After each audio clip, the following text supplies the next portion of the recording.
Hello, hello, hello, and welcome to ER Emotional Response. This is Life Coaching with Ink. Ivory, hi. Welcome once again as we cover the final episode in the series of Love. I really enjoyed this series, and the way I'm ending it, I'm so charged about it. Mainly because we grow. We grow as individuals, we grow in our relationships, and in spite of it being redundant and you hear me talking about it over and over again, it becomes new every time a new topic is dived into. So, we're concluding the series on love with the 5 love languages. For the past couple of weeks, I've been saying 4, and I've been off. I'm not quite sure why I said 4, and if I said 5 at one point in time, then high five to me. But you know me, when I make errors or mistakes, I let it be known, and I make you aware of it, and then I correct myself in front of you. So, I stand corrected. The 5 love languages of love. The 5 love languages of love. And the more you spend time with yourself, the more you understand how you operate. Before you even dive into the 5 love languages, you can really tell how you like to be loved based on how you express love. And most people, the love that they want to receive is what they extend. So if they do words of affirmation, they're big on extending words of affirmation. If there's touch, they're big on touch, and so forth and so on. So just study yourself. You don't have to get in a relationship to find out your love language. Just watch how you express love, and watch how you label certain actions as acts of love. And it's all about knowing yourself. And then when you get into a relationship, or as you grow in the relationship that you have already, you're able to express to that individual, in case they haven't noticed, in case they wasn't aware of it, you're able to express and give insight to them. Now, this is the key thing, and I will reiterate it after I go over the 5 love languages. This is the key thing. Once you know your love language, you can't assume that everyone else does. Number 1. Number 2, you can't have the expectation that people will reciprocate your love language back to you. Because their love language could be totally different. And sometimes we're at a crossroad because one person's yelling, "You don't understand me, you don't show you love me," and the other person is saying, "I show I love you and I do understand you." However, part of that understanding comes with knowing that that person's love language is different than yours, number 1. And number 2, sometimes stepping out of yourself and communicating love the way they understand love to be. As long as it's not dysfunctional. Now, people have distorted love through the years, through decades, through thousands of years, centuries. They have perverted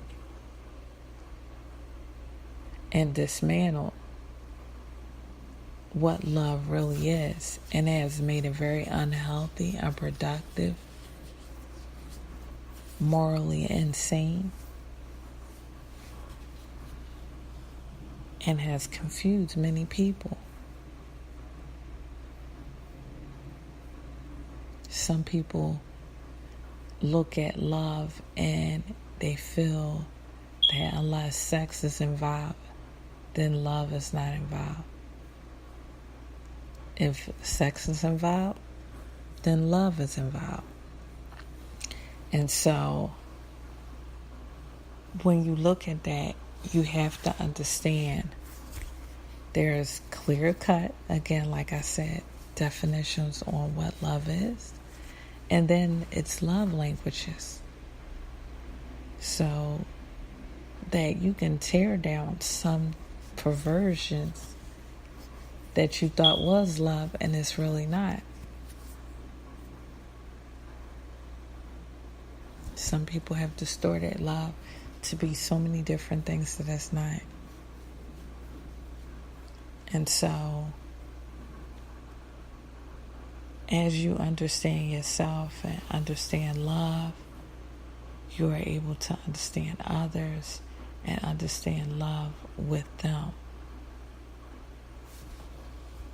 The love languages is so you can become more accustomed to you and how you express love and want to be loved, and then to not bring confusion in your relationships, and to also step out of yourself and communicate love in the language they understand love to be.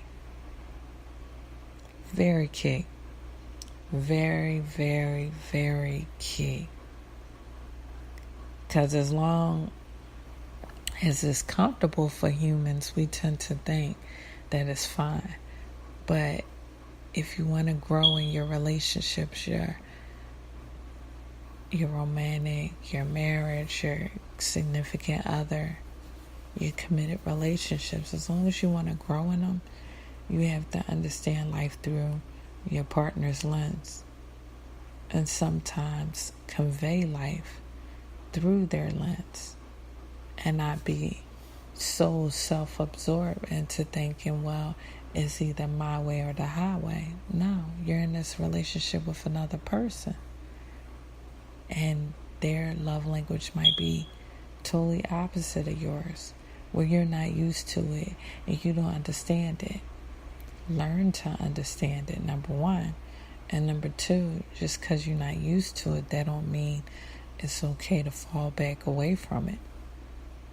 Embrace your differences and move forward to accommodate that person through the love language that they see the world.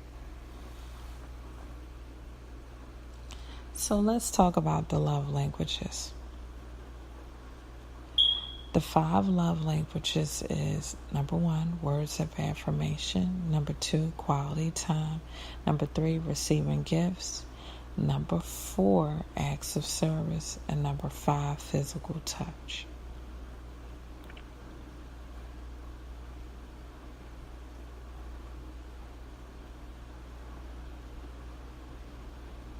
Now, let's dive into the different love languages. Words of affirmation. This can work in a good way and in a bad way. Because if your love language is words of affirmation, toxic and evil, negative words that are said to you, you'll highlight them and you'll intensify the emotion behind them, because that's how you view love.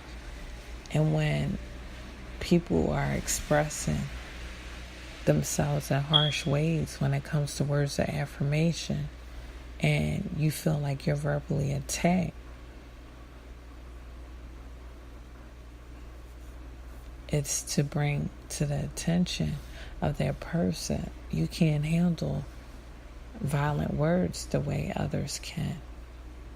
And not to say anybody should be able to handle it, but you can't handle harsh words because that's not your love language. So words of affirmation: you look beautiful, you're pretty, you're handsome, your suit is nice, the way you carry yourself is awesome. Words of affirmation: things that will build your loved one up. Words of affirmation. Words can stick and stay in the body where bodily harm can't. Someone can hit you today and you not feel it by tonight. A word can hit you today and ripple so far into the future that you'll turn around years from now and say, I remember when. And so that's how powerful words are. So words of affirmation. This person needs to vocally hear your thoughts on love. And to those that are listening, where words of affirmation is your love language, you look for love in people's words. And there's nothing wrong with that. Nothing wrong with that. Words hold real value within this love language. Real value.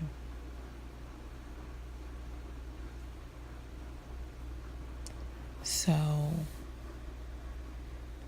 I love you, I care, I miss you might mean the world to you.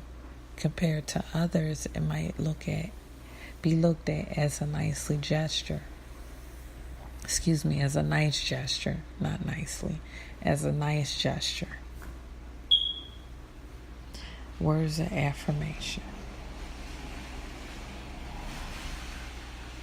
You are amazing. You are strong. Words of affirmation to build people up.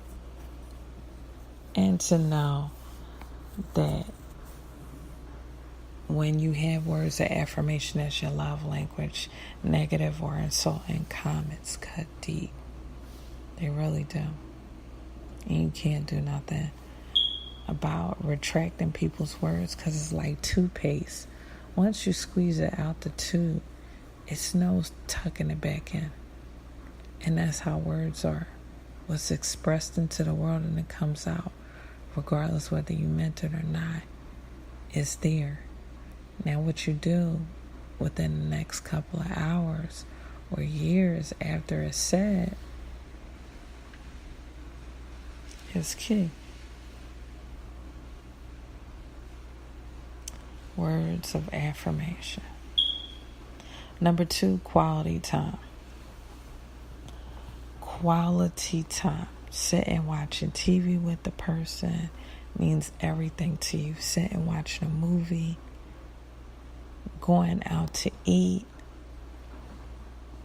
walking through the park. These are the things that mean everything to you when quality time is your love language.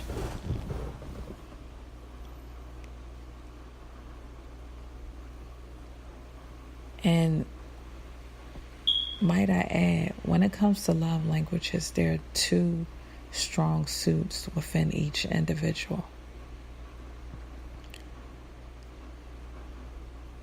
2 strong suits. And it's like hitting a jackpot. If someone can express love in a way that you like it to receive it, man, that's amazing. Or they had the same love language as you, and it's just a win-win for both ends. That person doesn't have to step outside of themselves. So quality time, sitting, chilling, talking, riding a bike together, sitting in a car together, going along Kelly Drive or a parkway and just sitting and watching things, just as long as you're in that person's presence. Quality time means everything to that individual. You could sit for hours and not